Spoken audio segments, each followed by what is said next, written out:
So about 4 months ago, I joined a band, and this band became Revelling the Chaos, and now this band is about to go record 3 songs in the studio. I've never recorded anything professionally besides at my house with my computer, so I don't think that counts. I'm nervous, but I'm also excited, but I'm terrified, but I'm also hopeful. Kind of wanted to document the process and kind of see what's up with that. So let's see what's up with that.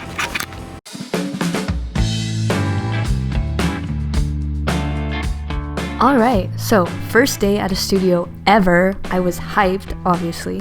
The studio we were at was super cool. I really loved all the wooden accents that decorated the place, and seeing all the gear was fun too. I kept thinking to myself, wow, this must be expensive. Can't imagine how much that cost. If I had money, I'd get this. Anyways, we started day 1 with drums, and so our drummer Osho was first up. It was also his first time recording in the studio, so I'm sure he must have shared a lot of the same feelings as I did.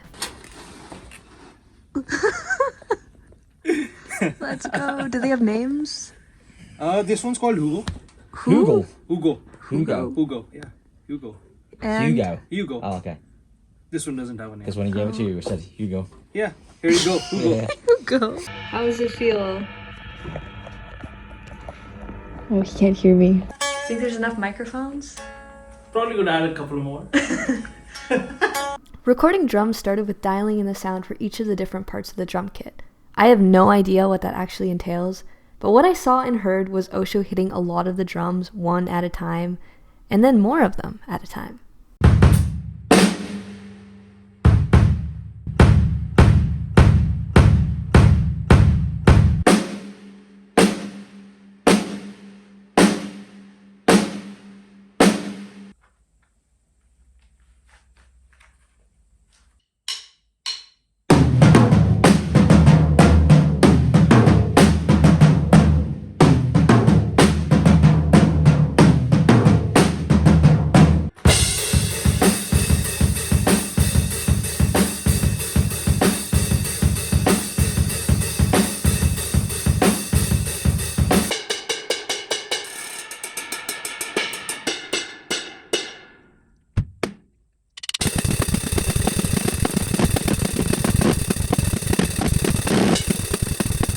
Once the drums were dialed in, we started actually for real recording the drums. Myself and Rory, the singer and other guitarist, recorded what they referred to as scratch guitar, which I learned was kind of like a rough copy of guitar that Osho could play along to as a guide. The point wasn't necessarily to record the guitar, so we both had generic guitar tone number 57, or maybe it was number 58.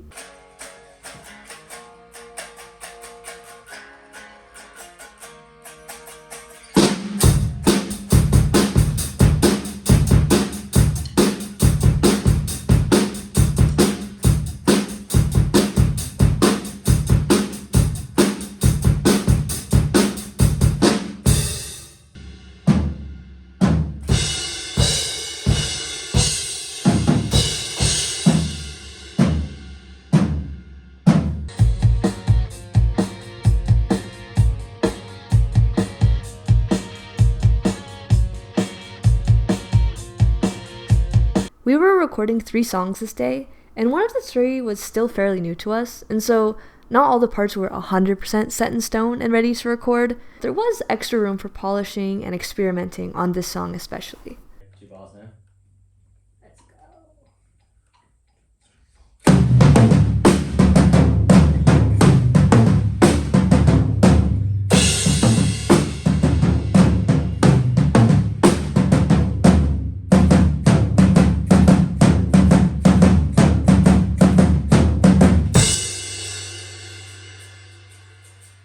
It's a crash every 4. So it's like crash. Crash. You know what I mean? Yeah. So you get like crash. Crash. Crash. Yeah, so it's like every 2 in that Yeah. chorus part, and it's every 4 in that last riff part, I guess you could call it, yeah. Honestly, I quite like doing the scratch guitar because it allowed me to get more comfortable with the studio setting before it was actually my turn to record, and I got a bit of a warm-up in there too.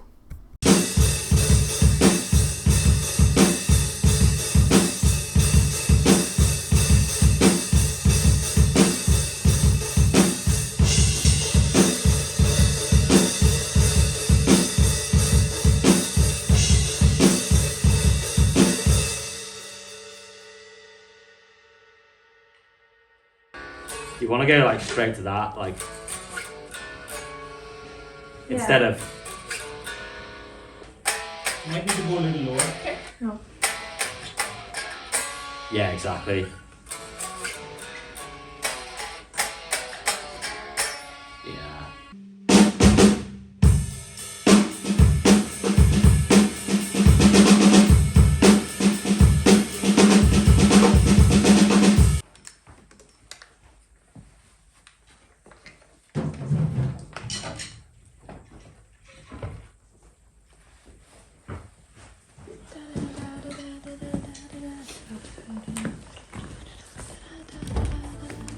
The studio also had an upstairs area, which was pretty neat. There were a bunch of photos of people I didn't know, a cool view of the main part of the studio, some cryptic fridge messages, and a nice spot to have some lunch. In the afternoon, we finished up drums and got started with Rory's guitar parts. Again, this was great for me, as I got a glimpse of what recording guitar would actually be like by seeing a real guitarist in action.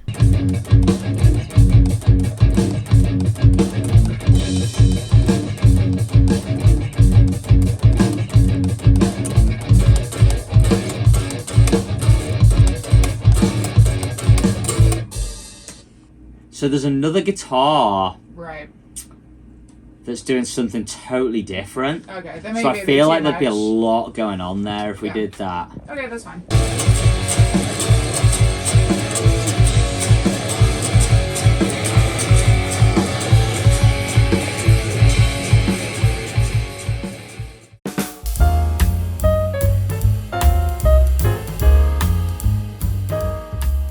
Welcome to Tea Time with Jessica. It's now the next day. So yesterday, we show up, 10 a.m. at the studio, me, the drummer, and the other guitar player slash singer.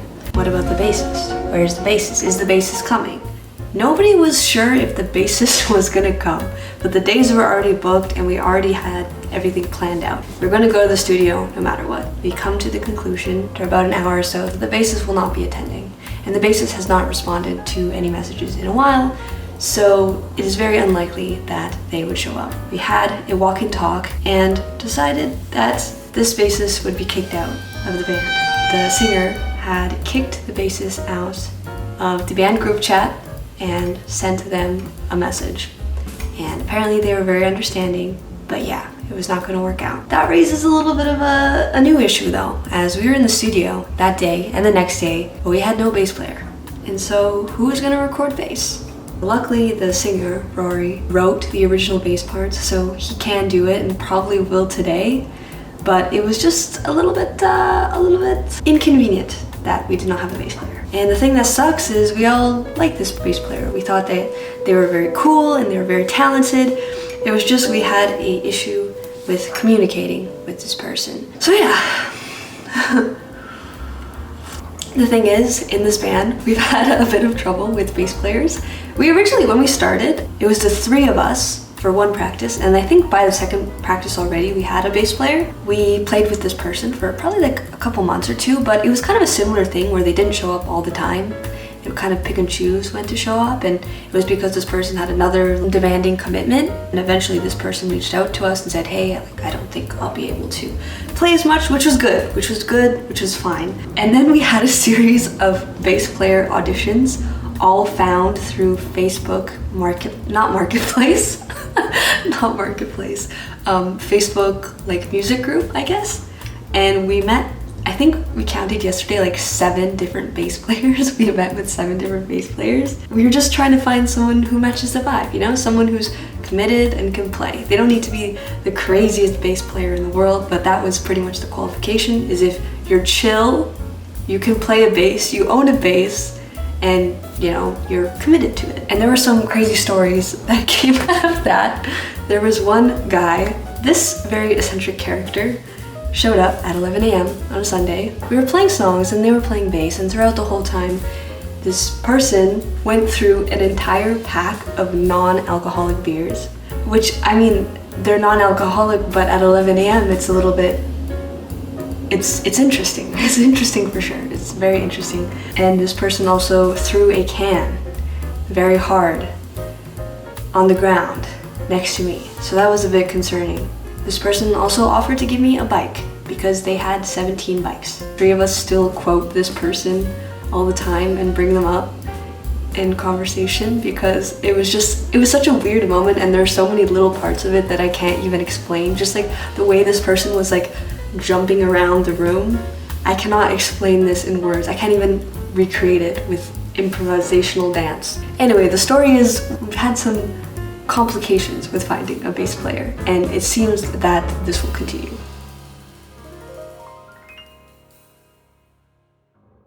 Day 2!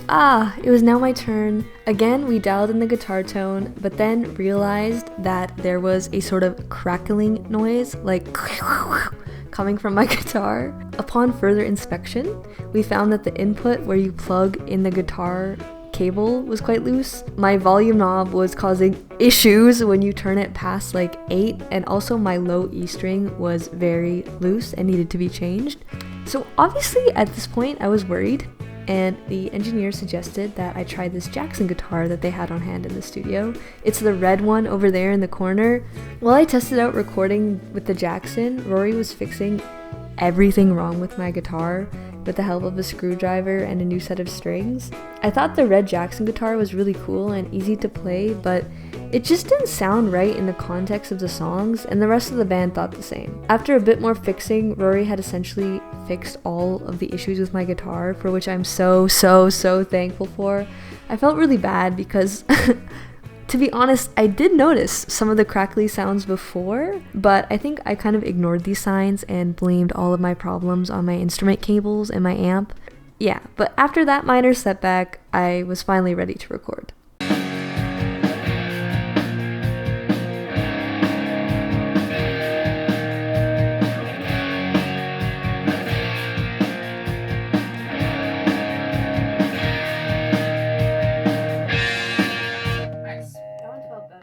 It sounded really good.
Something was weird there. Yeah, so there was one thing definitely weird, but...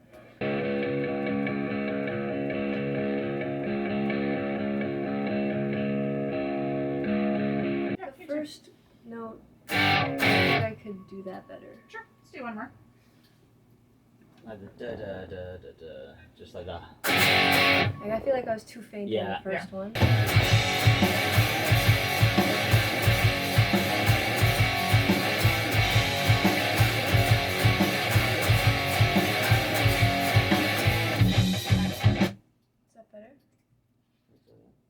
Yeah, it's right on.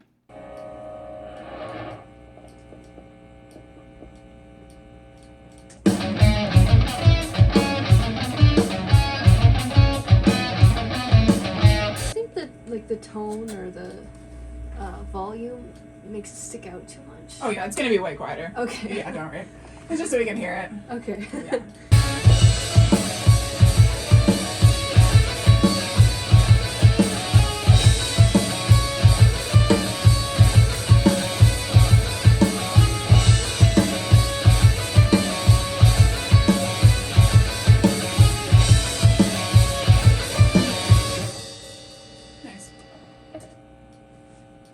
The ending always gets me. It's so abrupt.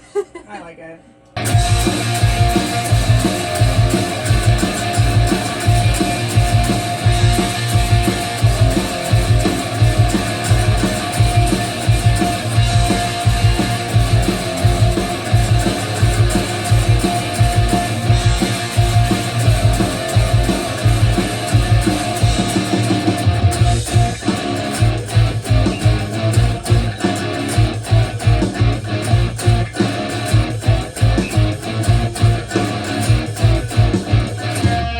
Rory recorded bass parts, and then afterwards I got to make a lot of noise. So in one of the songs we have a lot of guitar feedback, so I got to try this out and go into the big room and just make a lot of noise, and it was so fun. This was definitely a highlight for me.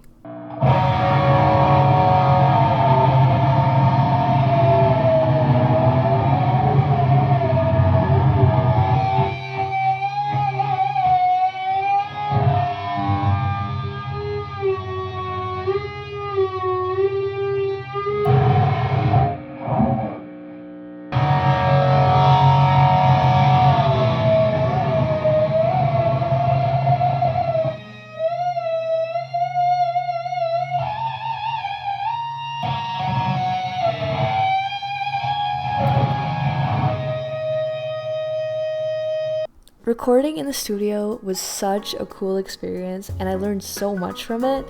I now feel so invigorated to just get good, learn more, and write more so I can do all of this all over again.